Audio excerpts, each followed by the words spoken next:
With Ben McKee, Brent Hubbs, Volquest.com, we go around the horn. Finally, Tennessee plays baseball. They open SEC Tournament play with a 10-1 win over Vanderbilt, a complete performance. Ben, when you look at this game and you look at the fact that Tennessee had to wait and it's a lot of setting around, Tennessee was dialed in, locked in, had to be impressed. You had to be impressed with the way Tennessee attacked this opening game.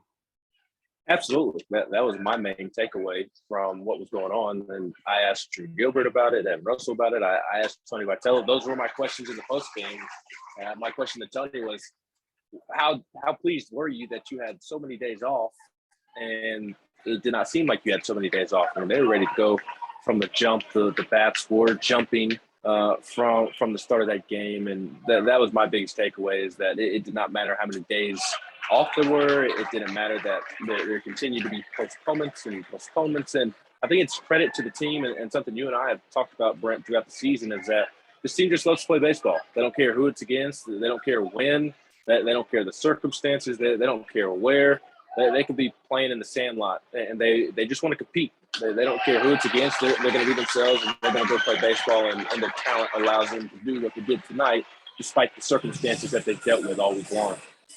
You know, Tennessee, I mean, obviously did a lot of things well, things we've seen all year long. The bats you mentioned, they had the big inning that blew it open. They got out of the gates quickly at the plate, scoring early. Tidwell was good, continues to get better. But to me, the biggest takeaway was what Tennessee did in the field tonight. I thought Tennessee, for a team that at times has kind of not kicked it around a lot, but they've kind of had a couple of uh-oh plays here or there. They were really dynamic in the field tonight. Not just Lipscomb's play, which was a big league pro play you don't see every day in college baseball, but overall Tennessee was just really, really good behind their pitching staff tonight, which has to make Tony Vitello feel really good. Absolutely. It was a complete game. It was as complete of a game as you're going to play in the SEC tournament. And they came against Tennessee's biggest rival on the diamond. And in Vanderbilt, and Tennessee now 4-0 against Vanderbilt this season. Tennessee has to feel good about that. I was laughing after the game. Drew Gilbert and Russell were asking about being 4-0 against Vandy this season, and Tony Vitello completely cut off Drew Gilbert before he could answer, because he was scared of what was going to come out of Gilbert's mouth if he did answer. But yes, Brent, the feeling was tremendous. You mentioned Trey Lipscomb's play. That should be on SportsCenter tonight. The hardest play for a third baseman is that slow roller that you got a bare hand, and the runner was not slow either. I mean, he had to get that thing and get it over there to first. The bases are loaded. There were a lot of circumstances going on that play, and he made it seem so simple. And that was a big league play there from Trey Lipscomb. And again, I just think it was a complete game. Maybe you nitpick the Luke Lipschitz decision to go home. I liked it.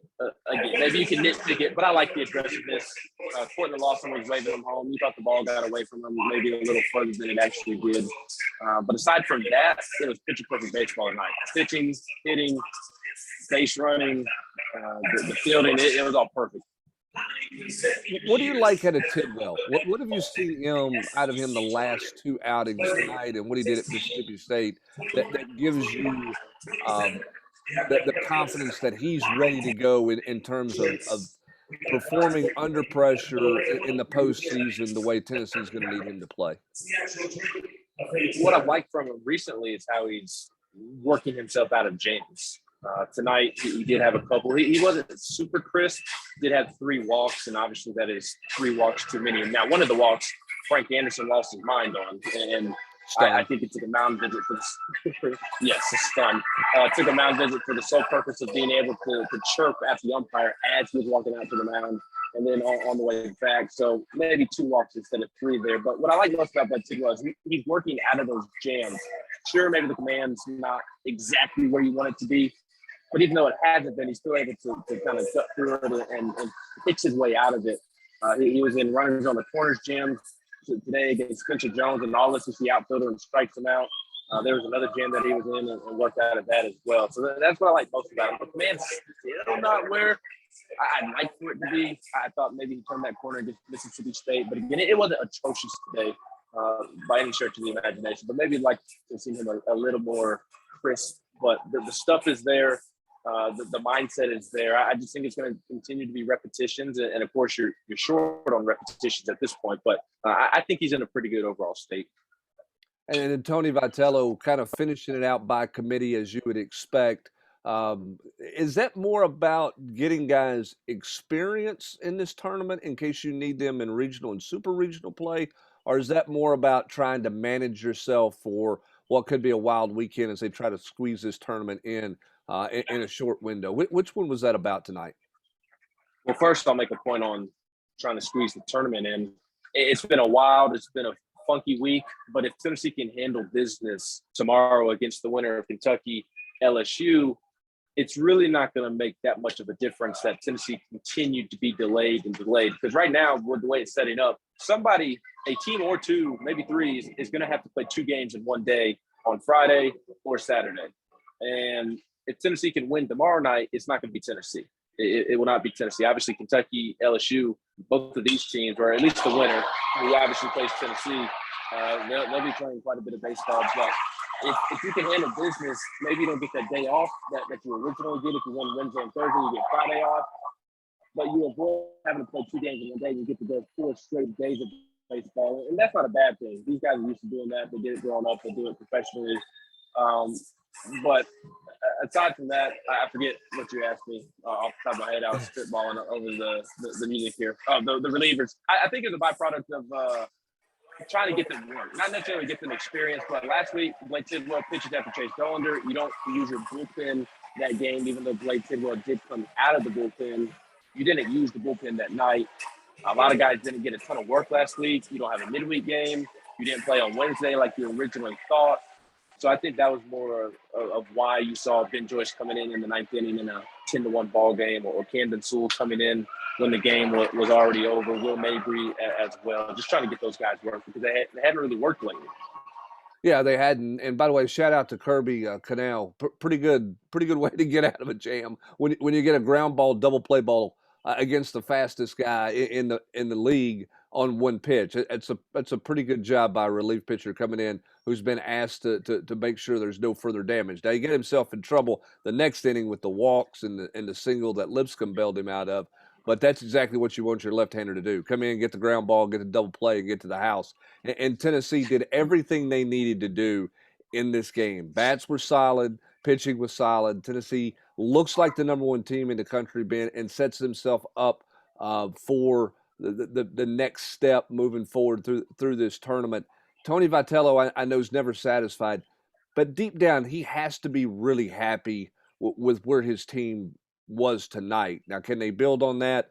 But for a team that's been great all year long, there was nothing on a screwy week. There was nothing screwy about this baseball team, which has to give Tony Vitello even more confidence in his club, doesn't it? Absolutely. And I think you can kind of see that just in watching him during the post-game press conference, as silly as that may sound. And granted, he's a very emotional person, as we well know. And he doesn't necessarily hide his feelings whatsoever, but it does seem like there's quite a bit of pep in his step, and not just his step, but the entire team. And I think it's because they know they have something special. They have the ingredients to go do something special, and they're playing terrific baseball. I mean, I think you have to really nitpick and really dig deep to find something troubling about this baseball team. I know the Jordan Vett conversation has been one that, in my opinion, people are trying to stir up, but I've been expressing the opinion the last month that, or I guess the last 2 or 3 weeks, following the Kentucky weekend and Georgia as well, that I know the stats say one thing, but if you watch his at-bats, he's hitting the ball really hard all over the field. He's seeing a lot of pitches. He's getting on base.